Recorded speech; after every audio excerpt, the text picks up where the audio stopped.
Հայ հասարակության շրջանում շարունակվում է բանավեճը Ադրբեջան ժամանած Հայաստանի քաղաքացիական հասարակության ներկայացուցիչների եւ փորձագետների թեմայի շուրջ։ Այս այցը ադրբեջանական պատվիրակության այս տարվա հոկտեմբերի Երևան կատարած այցի շարունակությունն է։ Այցի ընթացքում նախաձեռնության անդամները հանդիպել են Ադրբեջանի նախագահի օգնական, նախագահի աշխատակազմի արտաքին քաղաքականության վարչության պետ Հիկմետ Հաջիևի հետ։ Թե ինչպես է անցել քաղաքացիական հասարակության ներկայացուցիչների այցը Բաքվում, Պետրոս Ղազարյանի հարցազրույցի ժամանակ պատմել է անվտանգության քաղաքականության ուսումնասիրությունների կենտրոնի ղեկավար Արեգ Քոչինյանը։ Այցը բավականին բարձր մակարդակով էր կազմակերպված եւ ուրեմն մեր գործընկերների քաղաքացիական հասարակությանը փորձագետների հետ հնարավորություն եղավ հանդիպումներ անելու, աշխատելու միմյանց հետ։ Նաեւ ինչպես որ մենք ենք այստեղ կազմակերպել իրենց հանդիպումը ԱԽ քարտուղար Արմեն Գրիգորյանի հետ, այնտեղ էլ կազմակերպվել էր հանդիպում Ադրբեջանի նախագահի օգնականի Հիկմետ Հաջիևի հետ եւ հայկական կողմին հնարավորություն էր տրվել մեզ ուզող հարցերը բարձրացնելու, մեր մտահոգություններով կիսվելու, պետք է արձանագրենք, որ երկաթյա վարակույր ենք պատրել ինչ-որ չափով, որտեղ Հայաստանի եւ Ադրբեջանի միջև ձևավորվել էր այդ երկաթյա վարակույրը 35 տարի շարունակ, եւ սա իմ հիշողության մեջ առաջին անգամն է, որ Երևանից Բաքու ուղիղ չվերթա կազմակերպվում հայկական ավիաուղիների հայ փորձագետներով եւ քաղաքասարակության ներկայացուցիչներով, այսպես պետությունների երկու կողմերից կառավարությունների աջակցությամբ եւ նման խոսակցության հնարավորություն է ստեղծվում։ Իմ հիշողության մեջ սա առաջին անգամն է եւ բնական է, որ սա հասարակության մեջ առաջացնում է որոշակի անհանգստություն, որոշակի վախեր, որոշակի մտահոգություններ։ Հարյուրավոր հարցազրույցները, որոնցում որ ես տվել եմ, ես ասում եմ, ես կարծեմ եմ Հայաստանի եւ Ադրբեջանի միջև խաղաղություն ունի երկու հիմնասյուն։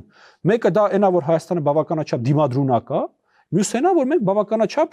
ուրեմն հետաքրքիր գործընկեր եւ խոսակից ենք Ադրբեջանի համար։ Մեր ջայլամ լինելը որոշակի պահի տակ անվտանգության իլյուզիա է ստեղծել եւ մենք հիմա այն վիճակում չենք, որ ապրենք իլյուզիաներով, նշել է Քոչինյանը։ Իմ կարծիքով Հայաստանի քաղաքական դաշտում, ով որ դեմ է արտահայտվում հայ-ադրբեջանական եւ հայ-թուրքական կարգավորմանը, երկու տեսակի մարդիկ կան։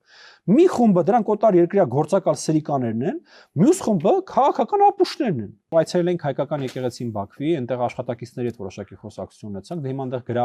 գրադարան է, գրապահոց է ըստ էության կազմակերպված, աշխատակիցը Հայաստանից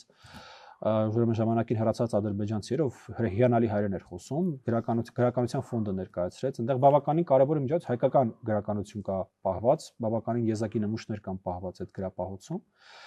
Այսպես եւ հիմնական խոսակցությունները մեր գործընկեր փորձագետների եւ քաղաքասարակության ներկայացուցիչների հետ։ Նաեւ հնարավորություն եղավ ադրբեջանական մամուլին որոշակի կոնտակտներ ունենալու, հարցազրույցներ տվեցինք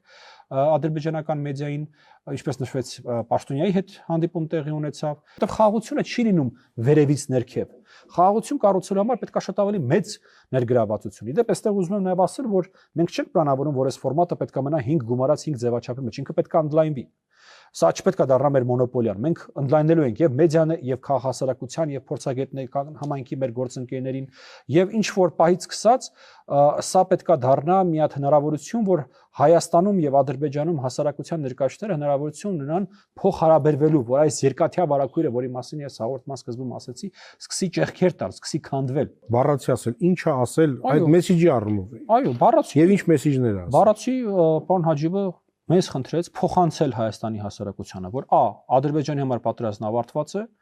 կոնֆլիկտն ավարտված է եւ այս ներկայում այս գոյություն ունեցող չպատերազմի իրավիճակը իրենք նպատակ ունեն վերածելու խաղաղության, համապարփակ եւ հարատև խաղաղության, իրենց ցանկությունը Հայաստանի հետ խաղաղություն կառուցելն է եւ որ խաղաղությունը հիմնված է միմյանց նկատմամբ տարածքային պահանջներ չունենալու սկզբունքի վրա։ Սա բառացի են խոսքերն են, որը որ